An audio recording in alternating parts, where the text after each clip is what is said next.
recall the last time we had an actual keynote speaker for summer conference. And it's been several months ago now. As we were getting more and more familiar with the Pathways to Prosperity project and the Career Pathways Effect book, and Bill Symonds' name just kept coming up and coming up. And somewhere along the way we heard that he was willing to come out. In fact, he'd made that a priority, that he was willing to come out and actually talk to states and talk about the Pathways to Prosperity project and a vision that I believe that he has for technical education. So it's my pleasure today to welcome William C. Symonds to Idaho and the conference as our keynote speaker. Bill Symonds is the director of the Pathways to Prosperity project, which is based at the Harvard Graduate School of Education. The Pathways project was created in 2008 to find promising solutions to our national failure to prepare many young adults for success. In February of 2011, the Pathways project released a major report summing up its research and recommendations in Washington at an event that included keynote remarks from Education Secretary Arne Duncan and other key officials. The report, and there's a screenshot of it there, the report is entitled Pathways to Prosperity, Meeting the Challenge of Preparing Young Americans for the 21st Century. If you haven't read it, I highly recommend it. The report has generated enormous interest from around the nation, including speaking invitations from organizations in more than 35 states. The Pathways project now hopes to work with several states that would like to implement the Pathways vision for preparing their young people. And this past March at Harvard, the Creating Pathways to Prosperity conference was held that attracted over 400 people. I believe Mr. Symonds will be talking more about that in his remarks. Mr. Symonds helped create the Pathways project while he was a senior fellow at Harvard's John F. Kennedy School of Government in 2007 and 2008. Prior to that, he spent nearly 25 years as a senior correspondent and bureau chief for Business Week magazine. This is a guy that understands business and industry. During his career at Business Week, he covered business in the United States and abroad and led bureaus in Pittsburgh, Denver, Boston, Toronto, and Rome, Italy, and yet he came back. He also served as Business Week's chief education correspondent for many years and wrote extensively about the role of U.S. business in school reform. Please help me welcome William C. Symonds.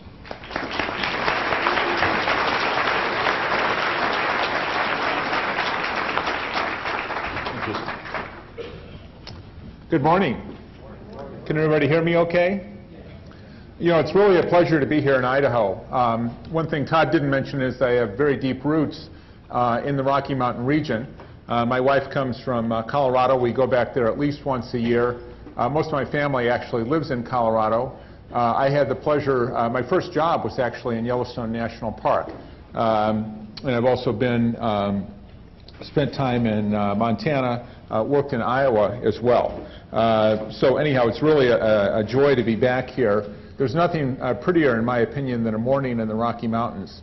And this morning I had a chance to get out on the Greenbelt Trail, nice break from the hotel, and really enjoy the majesty of this area. So today I want to talk to you about a few key themes and that I think really frame this conference and really follow up on what we just heard in the excellent panel. The first thing is, I think what we're talking about here is really a challenge that affects every family in America. As Todd mentioned, I've now been to more than 35 states talking about the Pathways report. Every corner of the country, all the states in New England, almost every state in the Midwest, certainly in the Rocky Mountain region, all of the states in the West Coast, Oklahoma, and in the Southwest states, and also in the South and Mid-Atlantic region. Really all across the country, as well as Hawaii, by the way. And I rarely meet anyone whose family hasn't been affected by what we're talking about. Let's just do an experiment right here in this room. You know, some people say there's one pathway to heaven. That's a phrase I got from Gene Bottoms. Some of you may know him. He runs a program called High Schools That Work. And Gene says that we've got this myth that there's one pathway to heaven, one pathway to success in America. And that pathway is to take a pre-collegiate program of study when you're in high school, take your ACT or SAT exam, go to college, and get your 4-year degree. Okay, that's the pathway to heaven, sort of the ideal way to do it. So let's just see, think about your family, not only your immediate family, but also your extended family, your brothers and sisters, your nieces and nephews, etc. And let's just do a little experiment. How many in this room have somebody in their family who did not attend a 4-year college? That's almost everybody here, or almost everybody in the room right here. So you see that if that's how we're going to define success, it's obviously not working for many people. Actually, it's not working for the majority of young people. So then we get to the question of, and by the way, the issue we're talking about, the failure to prepare our young people, is really critical. Our young people, I think, today are in many ways in worse shape than they've been in decades. And we're going to be talking about this, the dramatic drop in labor force participation, and so many young people really struggling to figure out what are they going to do with their lives, how are they going to be successful. And of course, that's what professional and technical education is all about, the solution to that problem. The next thing I want you to think about as we go through this presentation is how do we define success in education? Now, in recent years, we've been on a national crusade to define success in terms of test scores. That's what No Child Left Behind was all about. And when that law was being enacted, I had a chance to talk several times with Secretary Margaret Spellings. She was the Secretary of Education under President Bush. She was in charge of implementing it. And I had not gotten into the Pathways Project yet, but I still recall her saying, we would be talking about this, and she was saying, these tests are really going to revolutionize the lives of young people. But then she'd say, my daughter, she just does not like algebra. I can't get her to like algebra. And I just keep emphasizing this is the key to success. You really have to focus on algebra, which is how they were defining it back then. So we've had a tremendous explosion in test, and many educators define success in terms of a test score. So that's one measure. A second measure is attainment. Did you graduate from college? What kind of a degree do you have? A third measure, though, is where are you at the age of 25 or 30? So let's say you have a student and you run into them when they're 25 or 30. Are you going to be asking them, by the way, I can't remember now, what was that test score you got back in 10th grade? Even if you ask them the question, I'm sure they're not going to know the answer. You might ask them if they went to college, if they got a degree, but what you're really going to be focused on is how are you doing? Do you have a job? Have you started a family? What's going on with your life? That's what you're really focused on. And that's really the bottom line we started the Pathways Project with. How are we preparing our young people so that when they get to 25 or 30, they're going to be able to give you a very positive answer to that question? That's really the bottom line measure of the effectiveness of what we're doing as teachers and educators. And so that leads to the question, since we're failing to prepare so many young people right now, how are we going to prepare more students for success? That's really the goal of the Pathways movement, and it should be our national goal. As a matter of fact, it should be a key national priority. And the final thing I want you to think about, not only today but going forward, is how do we create a national movement to make this happen? My contention is that we're not putting enough emphasis on things like career guidance. And the remarks that Steve just made on the panel, I think, were right on target. I guess I'm not surprising to hear it coming from him if he spent that many years in career guidance. This is something we have really neglected. We're going to need a national movement to change the culture of education and get us onto a track where we can really prepare far more of our young people to lead successful lives as adults. So those are 4 key issues to think about as we move through today's presentation. So let me give you a brief review of the Pathways Project. As Todd said, it was launched in the fall of 2008 with really 2 key questions. The first question is, we've been working to so-called fix our schools for a long time now, at least a generation, and yet we haven't really gotten the job done. So the question is, why are we failing so many of our students? The second question is, what would we need to do if we wanted to dramatically increase the success rate? And that question by itself implies that it's going to take more than just opening another charter school. It's going to really take some profound reform. So we did a couple of years of research. We worked together with partners in a number of states, and we came out with a report in February of 2011. And it really struck a chord. As I said, I've been now to more than 35 states. A number of states have had conferences, and Jobs for the Future has launched something called the Pathways to Prosperity Network to work with states that want to try to form intermediaries to advance this idea. Why has there been so much interest? I think because as a country, we're really beginning to realize that our education system, as it's currently constituted, simply is not working for many of our young people. And we really see more evidence of that every day. It's not just the high school dropout problem. If you look at what's going on in our colleges, student debt has skyrocketed. Students now have over $1 trillion of debt. That's more money than Americans owe on their credit card. And we have students graduating with a staggering amount of debt that many of them are unlikely ever to pay off. Now, I'm sure in your families, you can think of people who are really afflicted by this. I have a niece who's going to vet school right now, and she's borrowed $150,000 to do that. Is she going to make enough money as a vet to ever pay that off? And keep in mind, she's probably going to be paying interest rates of 6% or higher a year, so that debt is going to be spiraling upward as it goes forward. I mean, this is something she loves to do, but she didn't get any financial counseling before she jumped into this as to whether or not this is going to make sense financially. So I think that's why there's so much interest. People are awake to the idea that we really do have a serious problem. They're looking for answers. So in March, given all this interest, we decided to convene a national conference. We had it at Harvard, March 18th and 19th. We had over 450 people there. The conference was sold out. We had a ballroom like this. We couldn't fit everybody in there, so some of them had to sit in a room called the Regatta Bar. So that caused a lot of jokes. How come they're drinking at 8 o'clock in the morning and that kind of thing. But we had people from 42 states. We had more than 100 speakers. It was really a national leadership conference. Leaders not only from education, by the way, but also from business. I'm proud to say that we had people there from IT companies like Microsoft, IBM, and Cisco. We had manufacturers represented like Boeing and Caterpillar. We had the chairman of Accenture there. We had the CEO of Snap-on Tools.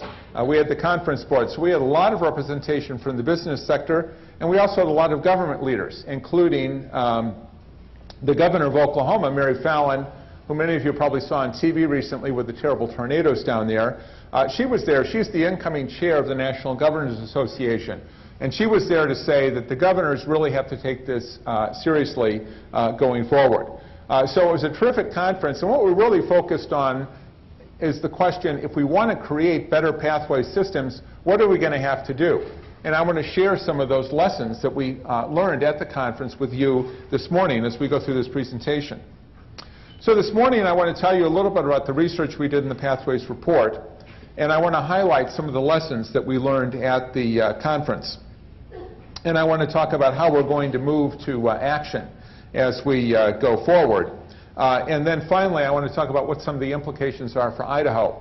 Now later this afternoon we're going to have a question and answer session, so anything that occurs to you now you might want to jot it down or make a note of it in your mind, and we can deal with those questions this afternoon. I really look forward to that dialogue, and I'd welcome your feedback and response. So let's start by talking about what we call the Pathways Challenge. What is the Pathways Challenge? And in a word, or in a phrase, it's our failure to prepare young people to lead successful lives as adults. It's really that bottom line question. When a young person leaves the education system, are they truly prepared to lead a successful life as an adult? And we would say right now that we're probably failing about half of our young people, about half of them. These are students who drop out of high school. These are students who go to college but come out and can't get a job that matches what they learned in college. And by the way, right now, if you look at our four-year college graduates, about half of them come out and are not able to get a job that is commensurate with the degree they just earned. The Starbucks I go to right across from my office in Harvard Square is filled with people. I joke that you have to have at least a master's degree if you're going to work in that Starbucks. Matter of fact, we have people with doctorates working in there as baristas. Now, obviously, you don't need a four-year degree, in my opinion, to work at Starbucks, but that's where many of them end up. because they cannot find a job. They didn't get the skills and direction when they were in college to really lead them in that direction. Now, that's led to an interesting phenomenon in higher education called the reverse transfer phenomenon. I've spent a lot of time in Wisconsin.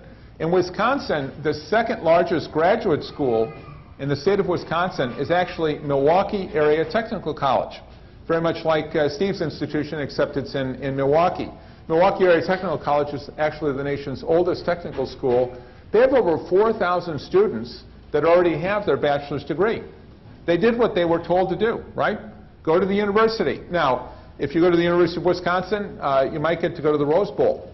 That's a good payoff, but you're not necessarily, depending on what you major in, you're not necessarily going to get that great a job when you come out. If you major in political science, for example, or psychology, that may not lead to a job, or at least a very high-paying job. So after a few years of finding out what the real world is really like, many of those students decide, I'm going to go back to MATC, Milwaukee Area Technical College, and actually get the skills I need to get a better-paying job. That's why they have over 4,000 students there. Now think about that. A technical college is the second largest graduate program in the state of Wisconsin. It really is remarkable. It tells you how far off course our education system has gotten. So why do we have this Pathways Challenge? Why are we failing to prepare so many of our young people? One reason is we've lost our leadership in education. And I think as one reason for that is we've lost our focus on what we really should be trying to accomplish, which is prepare young people for success. Secondly, teens and young adults are increasingly unable to find work. Labor force participation, the percentage of young people who are actually in the labor force is at an all-time low. It's really dramatically declined. You hear a lot about the unemployment rate, which is one metric. The more important one, really, though, is what percentage of the young people are actually employed. And as we are going to see, among teenagers, that's fallen down to about 25%. Only about 1 out of 4 teenagers actually has a job these days. Used to be more than 1 out of 2 not that long ago. And at the same time, we have lots of increasing social problems. Poverty is a major problem in this country. I was in Sonoma, California. Now, coming from the East Coast, I think of Sonoma, it's a major wine region. I thought, life is good in Sonoma. We had a Pathways conference there. We had over 300 people in the room. And I said, what's the Pathways Challenge here in Sonoma County? The county superintendent stood up and said, more than 40% of the students who come to class here in Sonoma County are living in poverty. 40% right there in Sonoma County. That's a major issue. Obviously, that's a huge obstacle for those children if they want to move ahead and lead a successful life. So the danger we face as a country is if we don't address this, if we don't find a solution, we're going to end up with what I call a wasted generation. We're not going to be using the potential of all these young people, and if we're left with that situation, it's going to have very severe impacts on the future of our economy. Now, let's break this down and look at what's going on in the labor market, because I think as professional technical educators, as career technical educators, you would agree that we're really trying to prepare young people to succeed in the labor market. And what we've seen in recent years is a massive shift. It used to be that a high school degree was really the passport to the American dream. If you had a high school degree, you were all set. One of my first jobs at Business Week was in Pittsburgh, and that certainly used to be there. Pittsburgh was the world capital of the steel industry. You go to high school, come out, and if you lived in Homestead, Pennsylvania, for example, you could literally walk across the street, get a job in the steel mill. You might start out as a mill rat, which was the lowest position, but then you move up through the ranks. When you retired, you had a full pension, you had health care for life. Those people owned houses. The largest Chevy dealer in the U.S. was based in Homestead. They had the largest movie theater. It was really the middle class personified, and it was all created by the steel industry. Now today, the Homestead Works has been demolished. It doesn't exist anymore. Those jobs have all been wiped out. And what's happened is we've seen a tremendous growth in the number of jobs that require education beyond high school, post-secondary education. Today, almost 2 out of 3 jobs require some post-secondary education. However, people realize that, but they've often misunderstood what's actually going on. Now, this pie chart here breaks this down. The yellow, the 36% there, those are jobs that still require a high school degree or less, 36%. The dark orange, 33%, those are jobs that require a 4-year degree or higher, 1/3 of the jobs. And the 30%, Those are jobs that require some college, but less than a 4-year degree. That's what your technical colleges are about, like the Wisconsin Technical College system. They prepare people for those jobs, either an associate's degree or a certificate. So again, only 33% of the jobs actually require a 4-year degree. Now, what's the situation here in Idaho? By 2018, Idaho is expected to have over 800,000 jobs. There's expected to be an increase in the number of jobs in Idaho. 61% of those jobs are going to require some form of post-secondary education. Okay? But only 24% are going to require a 4-year degree. Only 24% will require a 4-year degree. 37% are going to require an associate's degree, a credential, that kind of thing. So in Idaho, if you're actually preparing young people to succeed in Idaho, it turns out that the 2-year college, the technical college, is actually a far more promising pathway to success than the 4-year college. Now, that's nothing against the University of Idaho or Boise State. And by the way, I've really enjoyed watching Boise State on national TV with all the success they've had in football. But the reality is, for most students in Idaho, the 2-year college route actually makes more sense, given the jobs that are in demand right here in this state. That's a really important issue, and I think it's not something that many of the parents probably fully understand, what the reality is of the Idaho economy. What kind of skills do you need to succeed in Idaho? So we mentioned earlier in the panel that Todd had that we face a skills gap in this country. Why is that? And I think it's because there's a disconnect between what educators have told people students need and what the economy is telling us we need. We have to have a much better alignment between that. What are the jobs here in this economy? How do we train people for those? Now, the best example I probably saw of that was in Hawaii. I went out to Hawaii. They got very interested in the Pathways report, and we had a Pathways conference. And so it was an all-day conference. We had the educators speak first. And I was moderating a panel of them, and I said, what are you trying to do? And they said, we're trying to train kids to succeed in the STEM areas, science, technology, engineering, and math. Then we had a business panel, and I said, what's driving the Hawaiian economy? Well, not surprisingly, they said tourism. You know, it's travel and tourism. Anybody who's been to Hawaii can appreciate that. The largest employer in Hawaii is actually McDonald's, believe it or not. People get to Hawaii, and then they find out the food's pretty expensive, so they're going to eat at McDonald's. They have something like 80 McDonald's in Hawaii. Now, the disconnect is the education system has not latched onto that in a serious way. How do you train people for careers in the restaurant industry, in the hospitality, the hotel industry? They really have not emphasized that. What's the impact?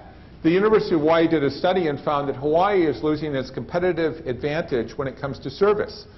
Many of the tourists who go to Hawaii are coming from Asia, and they found the quality of service in Asia is now higher than it is in Hawaii. In other words, if the Asian tourists stay closer to home, they're probably going to have a better time than if they come to Hawaii. That's because Hawaii is not putting a lot of emphasis on training students to succeed in that industry. Now, this really hit home for me because I have 3 kids. And you know, this crisis impacts me just like it affects everybody in this room.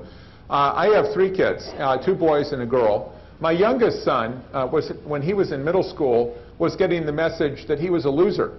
Why? They didn't like the look of his test scores. They didn't think it was going to lead him into a so-called elite college.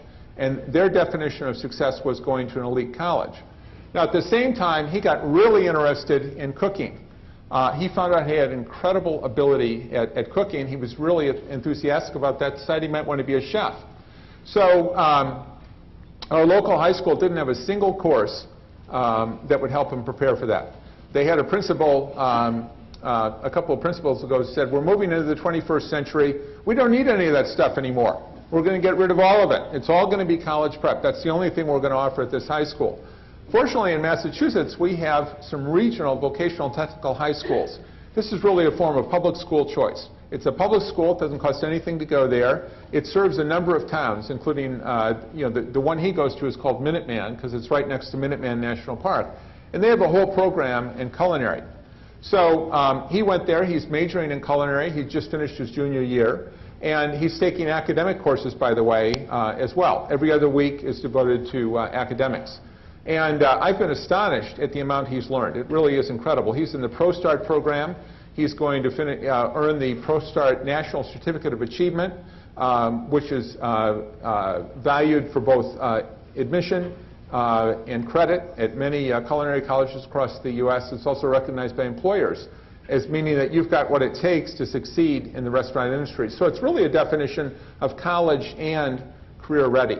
That's the kind of program that would prepare him to work in those hotels and restaurants in Hawaii. It's not what they're emphasizing, though, in Hawaii. So we need a much better connection between what our economy needs and the kind of education we're providing students if we're going to solve this problem.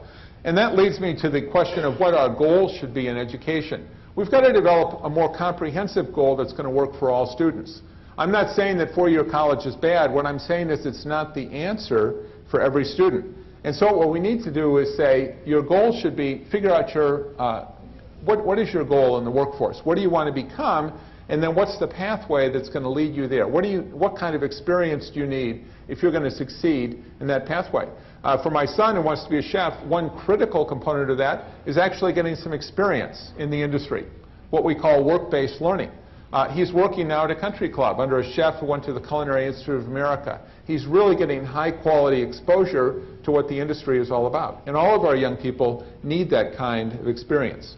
The military also does a pretty good job at career education. And our community and technical colleges obviously are a critical link.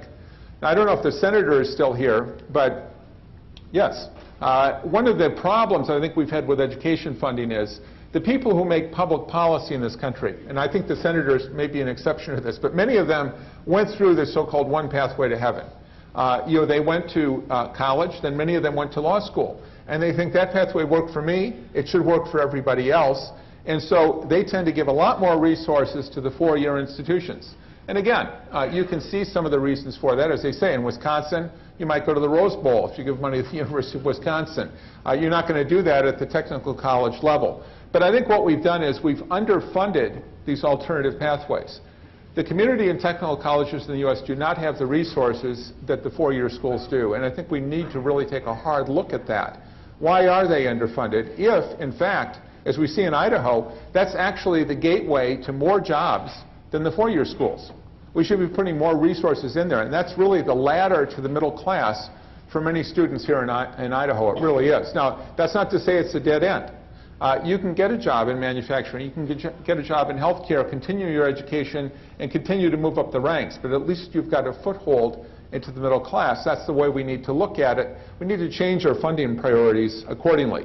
And while we're doing that, by the way, we need to put a lot more money into what we call CTE on the national level. It needs to be dramatically increased. So what's been going on with our academic performance while we've been taking this very narrow approach to success? We've put a lot of money into it, really hundreds of billions of dollars, but our high school graduation rate has not increased. It's remained pretty stagnant in recent years. If we look at the college rate, we're sending an awful lot of students to college, but many of them never get a degree. At the four-year college level, only 56% get a degree on time. Now, they're defining on time as 6 years. Only 56% get a degree in 6 years. The others drop out without getting a degree. Let me tell you about one young man who exemplifies this. His name is Brian. And Brian lives in my town in Massachusetts. So when he was getting ready to graduate, he saw a counselor, one of the overworked counselors Steve was talking about, and the counselor said, Brian, if you want to succeed, you have to go to a four-year college. And, really, because this is Massachusetts, you ought to go to a private four-year college. Now, the counselor didn't say, Brian, do your parents have a trust fund set up for you? You've already got $100,000 in the bank, right? You're all set. This has been paid for. Never asked him that question. Well, the reality was his parents had not saved hardly anything. So Brian went to the four-year school, and they said, of course, you can borrow the money. It's easy. He borrowed $80,000. The problem was he had no business being there. He had no direction, no idea what he wanted to do. He didn't like the courses, and after 2 years, he dropped out. When he dropped out, he had $80,000 of debt. And he met with a financial counselor who said, Brian, you're going to have to pay $800 a month for the next 10 years to get out from under this debt burden. He didn't have any skills. How is he going to get a job? How is he going to get the $800? To me, that's literally immoral, giving young people that kind of advice. We've got to do a much better job of telling them a better pathway to success. But the unfortunate reality is we've given young people the message they need to go to college. Many of them, however, never graduate. Many of them aren't college ready, and many of them don't know why they're there, and they end up dropping out before they get a degree. So the reality is that despite all of our emphasis, only 40% of young people arrive in their late 20s with either an associate's degree or a bachelor's degree. About 30% have a bachelor's degree, and another 10% have an associate's degree. So that means 60% of our students arrive in their late 20s without a college degree. Some of them have certificates, but they don't have a college degree. That's where we are today. So at the same time, I think we're seeing a real crisis in the four-year college model as we've come to know it. Don't get me wrong. There's no question that four-year colleges still serve as a gateway to many highly successful careers. If you want to be a doctor, you have to go to a four-year college. If you want to be an engineer, same thing. Lawyer, the same thing. There's some very serious problems, though. First of all, as we've just seen, far too many students who go to a four-year college never earn a degree. They take on the debt, they take some courses, but they don't get the degree. Student debt, the financing of four-year colleges is out of control. That's a national crisis which we're going to have to deal with. It's simply becoming unaffordable for far too many people, and we're going to have to find solutions to that problem. And a final problem is that many graduates come out and can't find a job that's really commensurate with the education they just got. That's also a very serious problem. As a matter of fact, I just did a one-hour show on NPR focused on this very issue. Students who'd gone to college, gotten that degree, and couldn't get a job. The most heartbreaking story was a young woman went to college, got a degree in English, then decided she was going to get a master's degree in poetry writing, of all things. And she went to Sarah Lawrence College, got a master's degree, came out with $110,000 in debt. Now, I don't know if you know anything about poets, but believe me, a good year for a poet, you might make $10,000. That would be a really good year. I mean, this is not a lucrative, it's not to say poetry isn't great, but it's not highly compensated. But she never talked to anybody about that. What's she doing now? She's working as a pet sitter. She's a classic example of what I'm talking about, a mismatch between the education on the one hand and how she fits into the labor market on the other. So we need to rethink this, and I think that the crisis we're facing in our four-year colleges is really an example of why we need to do that. Now, the second aspect of preparing our youth is, are they ready for the job market? Are they really ready to succeed in the labor market? And increasingly, we're seeing our business leaders saying that they are not ready to succeed. There have been a lot of reports from business groups in recent years saying, as a matter of fact, that our young people are not ready to succeed. At the same time, one of the best ways to get prepared for the labor market, of course, is to actually get a job. If nothing else, you're going to learn some of the soft skills you need to succeed when you're in the labor market. But in recent years, this graph right here shows that in 2000, nearly half of our young people were employed. These are teenagers we're talking about. It's now fallen down to about 1 out of 4. There's been a dramatic decrease in the number of young people who are actually getting employment experience. And if you don't get these basic skills when you're in those formative years, 16 to 25, it's a lot harder to pick them up later on. It really is an critically important time. At the same time, we've seen a dramatic drop in the amount that young people get paid. Going all the way back to the 60s, young people who got full-time jobs, and we're talking about young people under the age of 25 now, were being paid about 75% as much as full-time adult workers, those over the age of 25. Now it's down to about 50%. So not only are fewer of them working, those who have jobs tend to be paid a lot less as well. So their situation has really declined dramatically. Something we haven't really focused on as a country. We've talked a lot about the unemployment problem. We haven't seen what's really going on with our young people, this crisis that I'm talking about. So let's take a moment to discuss what other countries are doing about this.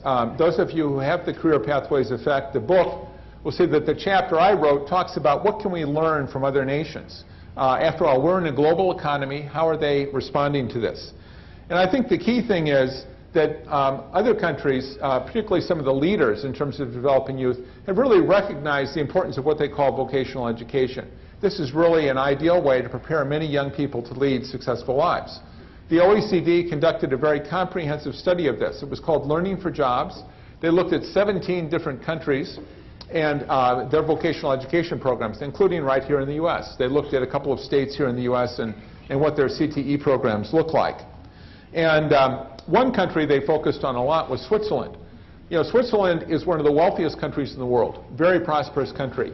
But get this, in Switzerland, 2 out of every 3 high school kids is involved in what they call vocational education and training. What does that mean? They're not sitting in class all day, studying English and math. What they're doing is they're actually leaving the high school and getting into an apprenticeship program.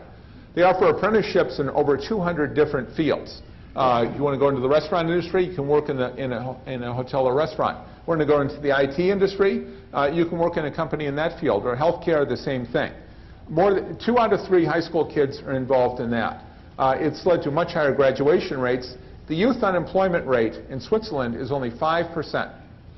5%. It's at least 4 times as high here in the U.S. It's really worked wonders. I was talking to a young man from Switzerland recently. I mean, he's probably about 30 or 35 now, and he went through the academic pathway. And he said, you know, he now feels like he made a real mistake.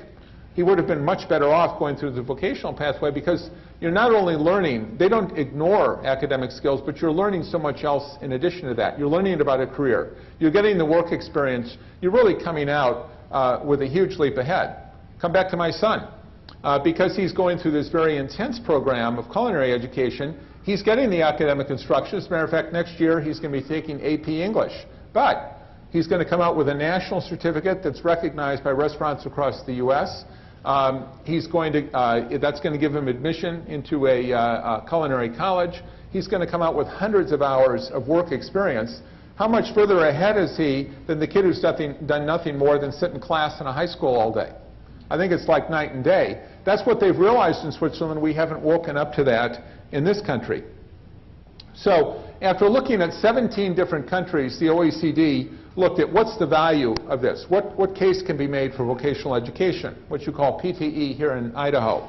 The first one is pedagogical. They found that most teenagers actually learn better when you take this approach to education than they do with a strictly academic approach. Now, we have decades of evidence that this is true here in the U.S. Recently, the U.S. Department of Education said that only 12% of high school students are proficient in U.S. history. Now, every student in the U.S., every high school student has to take U.S. history, right? Required. The textbooks, I've seen a lot of those textbooks, they cover everything. From the landing of the Mayflower to World War II. It's all in there. The information is in there. Only 12% are proficient. Why? They're bored. They don't see the relevance. They're not engaged. They're tuned out. They're not paying any attention. They're not picking up the material. What the OECD found out is if you get a kid in a class that they can actually see the relevance, like my son in culinary, he knows what he wants to do. He wants to be a chef. Okay, well, you better learn about how to butcher meat and what are the different parts of the animal. And you better learn about the safety and sanitation requirements, etc., all of that stuff. There's a real reason to learn that. They end up learning more. So pedagogically, there's a strong case to be made for this. Attainment. It leads to higher graduation rates. If kids are enthusiastic, if they see a reason for being in school, they're going to stay there. They're going to get their degree. Matter of fact, in Massachusetts, these regional vocational technical high schools I'm telling you about, we have about 24 of them. And the graduation rate is 10 points higher than it is for the conventional comprehensive high schools. 10 points higher. Many of them are low income or lower middle class students, but they see the reason why they're in high school. They're enthusiastic about it. Higher graduation rate. And finally, it's going to facilitate the entry into the workforce. Obviously, if you're coming out with a credential that's been recognized by industry, you're much more likely to get a job than if you come out with just a high school degree. Who knows what that means? So the bottom line is, we're not saying that we can import systems that other countries are using, but we can learn from their lessons. The key lesson is, this approach to education works. We've got lots of evidence that it works. We need to improve it and expand it here in the United States if we really want to prepare more young people to succeed. So let's look at some of the things we need to do, and this is what we focused on at the conference. We really focused on 7 key ideas. We're not going to have time to discuss all of them in depth right now, but the first one is, and this came up in the panel, is let's provide high-quality career guidance and couple that with financial literacy. Every student in America should have access to high-quality career guidance. That's not the case today. We really need to address that as a country.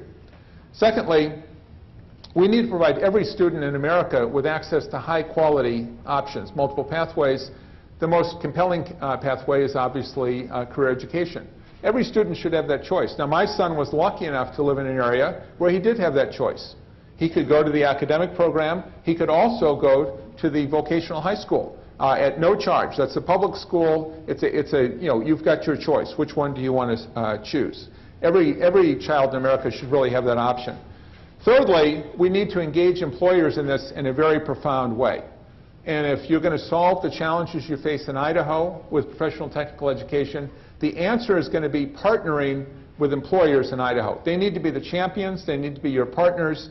They can really help solve a lot of these problems. We don't have enough counselors in Idaho. How are we going to address that problem? Well, we're going to have to turn to the business community and say, look, we've got to tell kids what job opportunities there are in Idaho. What are you offering them? What's the future here? And the business community can actually play a key role in doing that, mentoring students and also provide opportunities for them to get into their business industry. We need to forge pathway system at the regional, state, and national level. What that means is we need to bring together lots of different sectors to work on this. Thinking about this going forward for your next annual conference, how about inviting a lot more people from traditional education? Your superintendents of your K-12 systems and your college presidents that are providing traditional academic education, they need to be part of this conversation. They need to hear this message. They need to be partners in this. We certainly have to have a lot more representation from business if we're going to solve this, and we obviously have to have government leaders. Next year, let's have 10 senators instead of just 1 senator.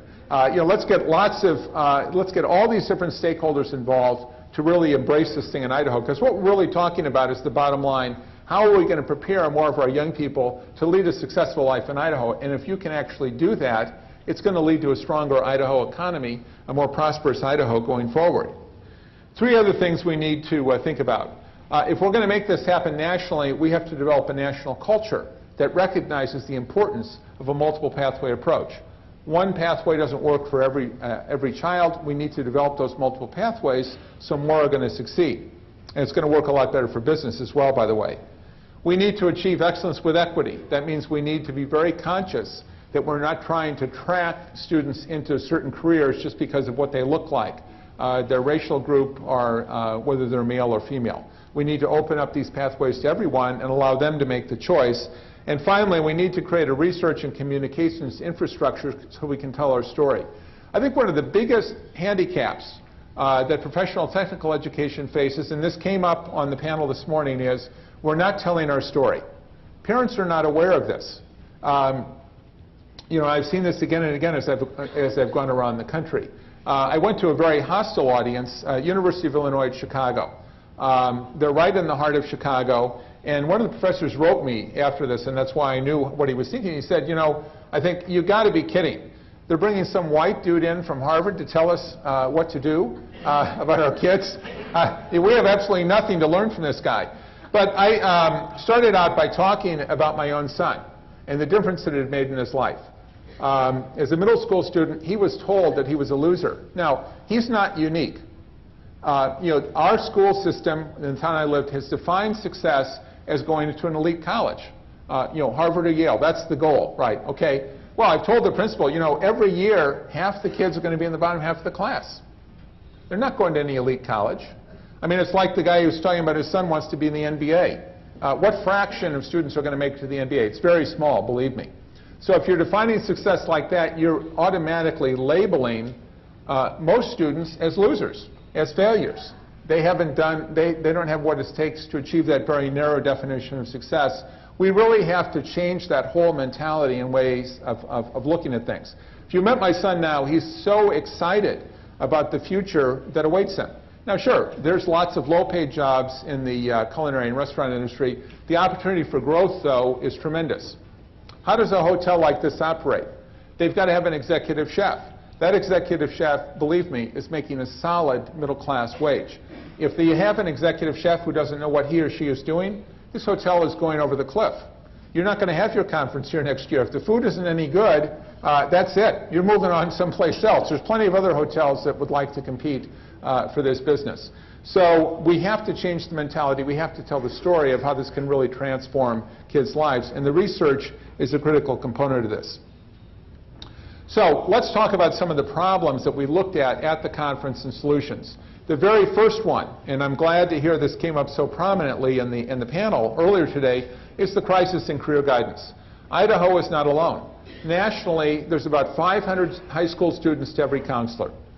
There's no way you can provide individual guidance to 500 kids in 1 year. Counselors have a crushing workload, and not only that, they're often asked to do lots of other things. Proctor tests, deal with students who are late to school. Where's your absence slip, et cetera, which chews up a lot of time.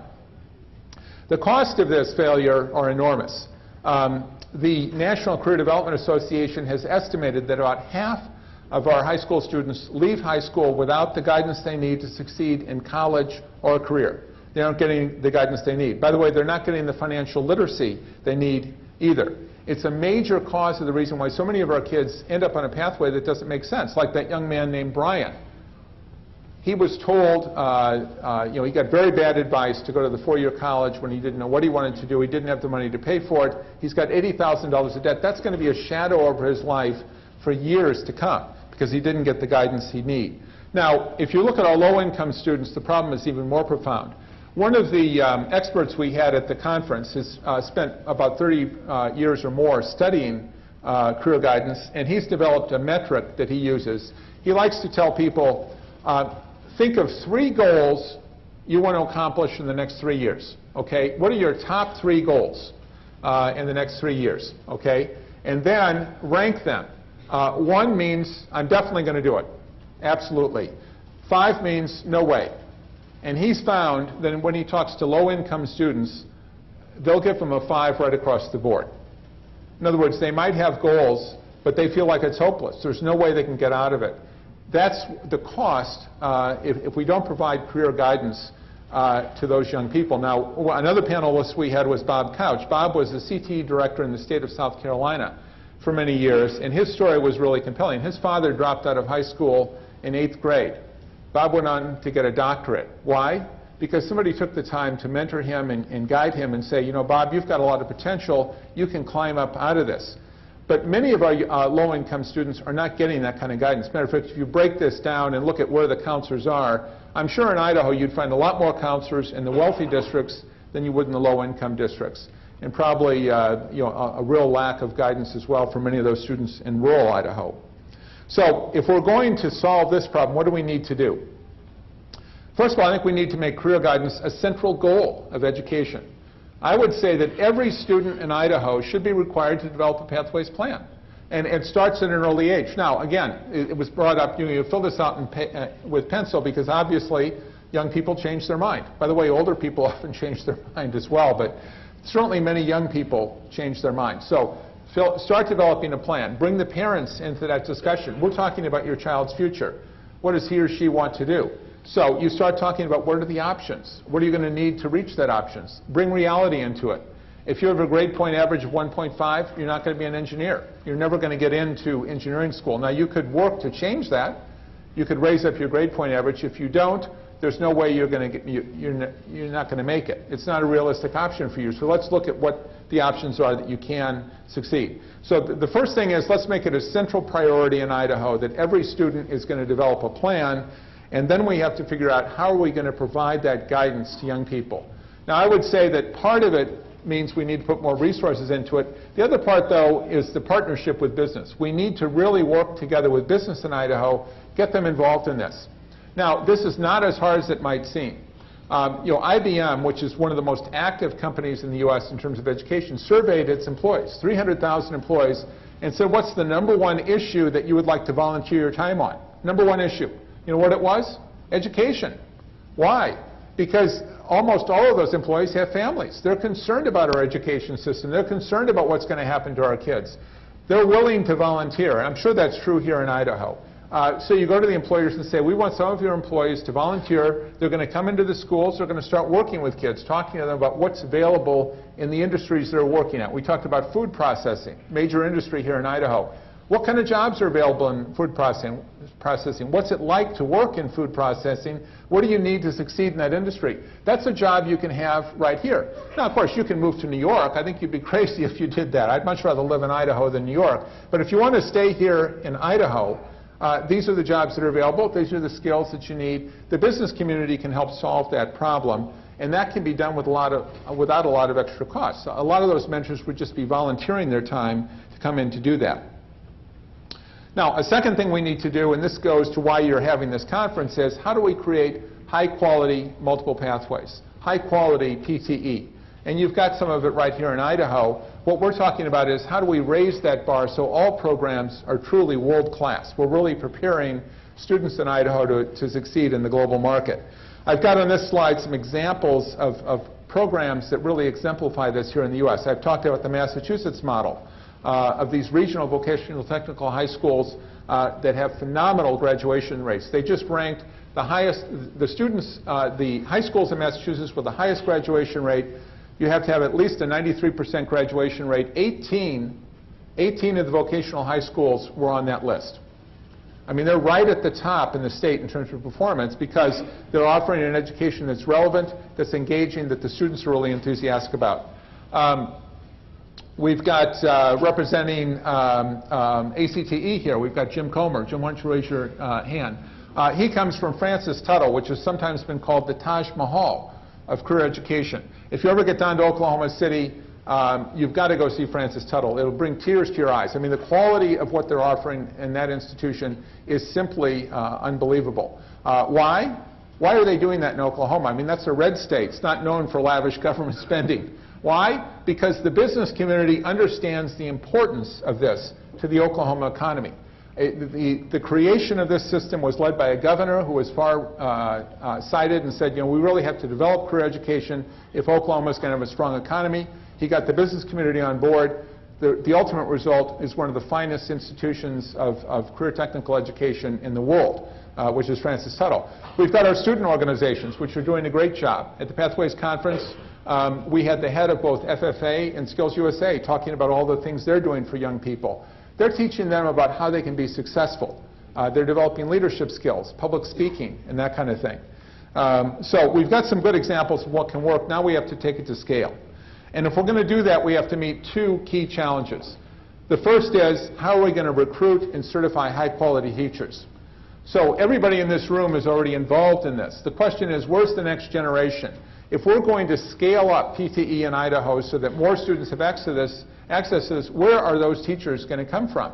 And we addressed that. We had a lot of the leaders in education reform. And let me tell you, right now as a country, we don't take this seriously. We put a lot more resources and emphasis on training classroom academic teachers than we do teachers offering this vital pathway. So we really have to focus this on as a country.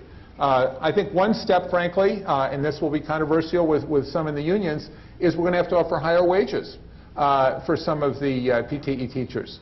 If you can make a lot of money in the private sector doing your job, what's to say that you're going to want to teach? Now, this is a real barrier. I was at Palo Alto High School in Silicon Valley, right across the street from Stanford. And I got down there, and the superintendent said, what would you like to see? I said, I want to see your auto tech program. He said, why in the world would you want to go to that? Auto tech? You got to be kidding. I said, well, it just took me 3 hours to drive to this school. As far as I can see, there's a heck of a lot of cars in California. Somebody is going to have to repair those cars. And by the way, those jobs are not going to be outsourced. You're not going to have the Chinese or Indians repairing cars. I mean, if you do, you ship your car to China, when are you ever going to see it again? It might be another 6 months before you can drive. So he said, okay, we'll take you back to that room. So I went there. There was a real dynamo teaching this class, and it was incredible. He had a website. Kids said this was their favorite class in the school. The guy who was teaching it came out of the industry, right? He was repairing cars in Silicon Valley. First day on the job, he went into the faculty lounge. Somebody said, "Who let you in here?" Auto tech? I mean, you don't really belong in this room with, with teachers of English and history and that kind of thing. He said, "Okay, well, how much do you get paid?" Started going around the room. Asked all the teachers, "How much are you paid?" And then when they finished going around the room, he said, "I make more than any of you working in the auto tech industry. I make more than any of you." Why is he doing it? Why did he take a pay cut? Because he believes in the kids. He realizes this is really a career pathway for some students. Not all students, but it's really a career pathway for some students. So we really have to address this as a country. How are we going to get the next generation? And we may have to raise salaries. By the way, this happens all the time in our higher education institutions. A teacher who teaches philosophy at the college level gets paid a heck of a lot less than someone teaching at a medical school or a business school. That's just the reality. Because the doctor can make money, if they say, "Okay, well, we're going to pay you like a philosophy professor," he's not going to teach medicine. He's going to be out practicing medicine. So we may have to change the wage scale, but we certainly need to focus a lot more resources on how we're going to recruit those teachers. The other issue is how we're going to have the high-quality curricula, and that's something we also need to really focus on. How are we going to raise the bar? Now, we've had some really great efforts to do that. Project Lead the Way, for example, has developed a pre-engineering program that's quite good. ProStart is another good example. We're doing a project right now for the New York State Regents, which control the Regents exam in New York. And we've proposed that they actually start allowing career assessments as part of the Regents diploma. Right now, you can only get a New York high school diploma, the Regents diploma, if you pass 5 academic exams. English, math, science, American history, and something called global studies, sort of like social studies. That's the only way to get that Regents diploma. Okay, what we're proposing is let's broaden this out. If you're serious about career readiness, you've got to recognize some of these career assessments, these career certificates. One of the ones is the ProStart Certificate of Achievement, the National Certificate of Achievement. It requires a 2-year program of study. It requires you pass 2 national written exams. Requires you pass a technical assessment to make sure you've got the knife skills, the sanitation skills, and it requires 400 hours of supervised work-based learning. That is one demanding curriculum, believe me. Now, what's the impact? The students who are in the national certificate, 81% of them are still in the industry 5 years out. 81%. In other words, they're identifying the students who are really serious about this industry. They're sticking with it. So there's really a payoff. It's recognized by culinary colleges all across the country, and it's recognized by employers as grounds for employment. If you came into this hotel and you talked to the executive chef and you said you've got the COA, you're going to get hired. Especially compared to the young person who says, "Well, I think I might want to work in a restaurant, but I've never done it before and I don't have any training." I mean, it's like night and day. It's really college and career readiness. So ProStart, and they're working, by the way, to improve the quality of that curriculum and integrate it into the Common Core. So they're working on raising that up. But we need to do that across all of our different fields. Now, these are a couple of slides that Bill Daggett, how many of you know who Bill Daggett is? Some of you have seen him. He's a regular speaker at education conferences. He's runs something called the International Center for Leadership in Education in New York. And he's a psychometrician by trade. He's focused a lot of his career on testing. So he sums it up in 2 charts. And this is the first one here. What are we trying to accomplish with our kids? So A is low-level academics, okay? You're teaching students. It's not very demanding. There's no application to the real world. B is traditional CTE. There's a lot of application, but there's not that much rigor.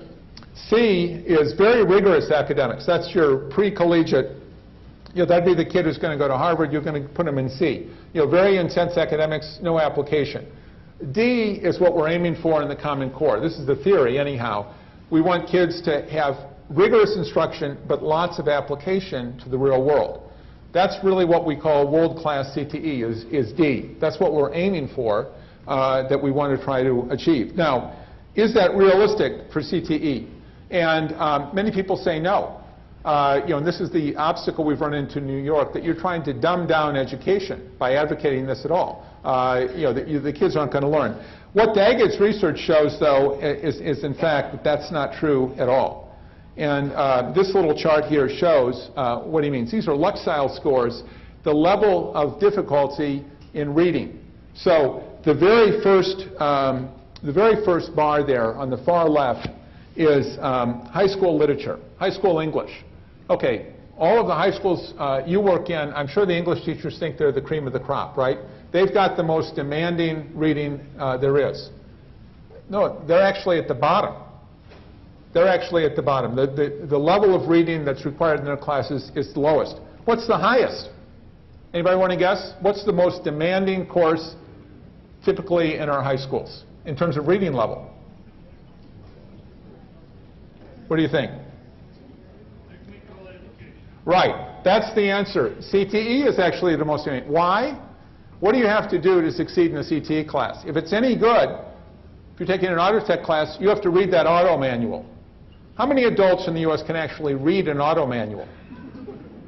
How many of them know how to change the clock on their car when we go to daylight time? Can they read that? Can they understand it? Probably not. If you're going to pass that class, you're going to have to read those manuals. The reading level required by that is higher than it is in your average high school English class. In other words, we already have the answers. If you're going to have a world-class program, the reading level is going to be high, that it's going to meet the Common Core levels. That's not what the perception is.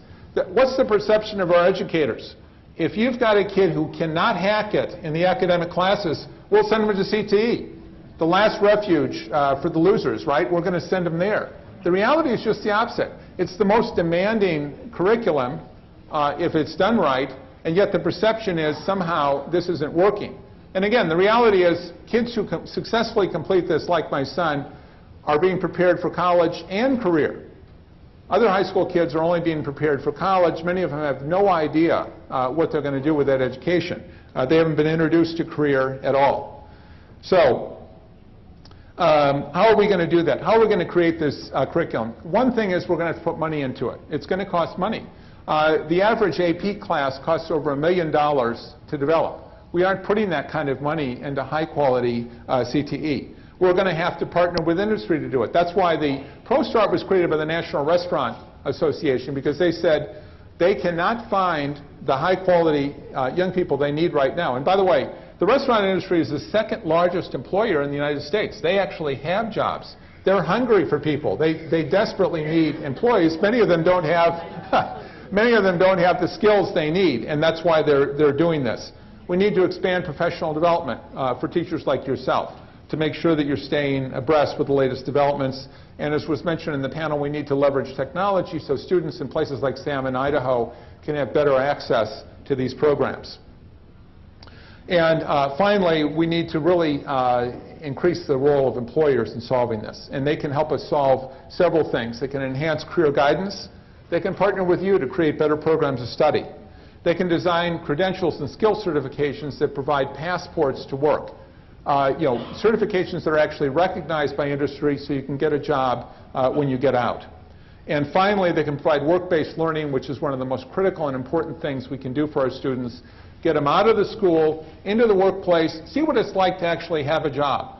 The light bulb often goes on when you get out into the workplace and see what it's actually like to work in the field. Vitally important. And our leading professions have recognized that for years. If you want to be a doctor, you have to do a lot more than pass multiple choice test. You're going to have to be an intern. Then you're going to have to be a resident. What are you doing? You're learning how medicine is actually practiced in a hospital, working with doctors who've been doing it for years. And that's the way we need to train all of our young people if they're going to really be successful. That's what the Swiss system is all about. 3 years for young people working as apprentices in industry. And what's the payoff? Much higher attainment and only a 5% youth unemployment rate. So it really does work. So I'm going to skip these last things. We can come back to them on the question and answer if you want to. But let me just sum up with a couple of key points. First of all, the culture. We have to change the culture of education in America. We have to change the focus to really the bottom line question, how are we going to prepare your kids to lead a successful life? And I think we're at a point in this country, that's the question the people of Idaho want answered. That's really what they want at the end of the day. I mean, they realize all these problems we've been discussing, that the current system isn't giving them what they want. The real answer is, how do we prepare them to lead a successful life? What's it going to take to get there? And you don't have to look at that very long to realize that PTE has to be right at the center of that. But if it's going to achieve its mission, we have to put more resources into that. We have to raise the prominence of that. We have to change the idea that if somehow your son or daughter chooses to go in that direction, that they're a second-class citizen or they're a loser. We have to totally get rid of that mentality. It's simply inaccurate. It's doing a tremendous disservice to many of our young people, and it's why so many of them are lost and floundering today. So that's a job that all of you have a role in. You've got to talk to your friends and neighbors about the importance of what you're doing, and anybody else you run into. You can have community forums to talk about this. We really need to get the message out to everybody if this is going to happen. And finally, we're going to need to create a national movement. At the conference, the term was used, we need a Sputnik moment. You know, when Sputnik went up in 1957, the Russians launched that. We realized suddenly we had fallen behind the Russians, and the U.S. might be in jeopardy, because after all, the Soviet Union back then wasn't all that friendly to the U.S., so we didn't want to fall behind them in terms of missile technology. So there was a national movement launched to try to respond to that. We face the same crisis today. The difference is we don't have something as visible as a Soviet rocket going up that we can point to. But the reality is we're leaving millions of our young people on the sidelines. They don't have the skills they need to succeed. They don't know what they want to do with their life. They don't have the training they need. And we really need a national movement if we're going to address this. What we're going to be working on going forward is creating that national movement. And we're trying right now to figure exactly how it's going to be structured. One key player in that is going to be Jan Bray. Jan, until recently, was the executive director of ACTE. She left that position earlier this year. She's now going to be devoting her career to trying to solve this. We're going to be pulling together business leaders from around the country and a lot of state leaders as well. I certainly hope Idaho is going to be a key player in that. The idea is, how can we share solutions, work together to really create this national movement and raise the quality of this? So the ultimate vision that we're talking about is, how do we create an America in which every child in Idaho has access to world-class career education? If we can do that, the future of Idaho is going to be so much brighter, and the future of all these young people is going to be dramatically different than what it is right now. It really is an exciting vision. We need your support. I hope you're going to join together in this, and I look forward to the discussion session later this afternoon. Thank you very much.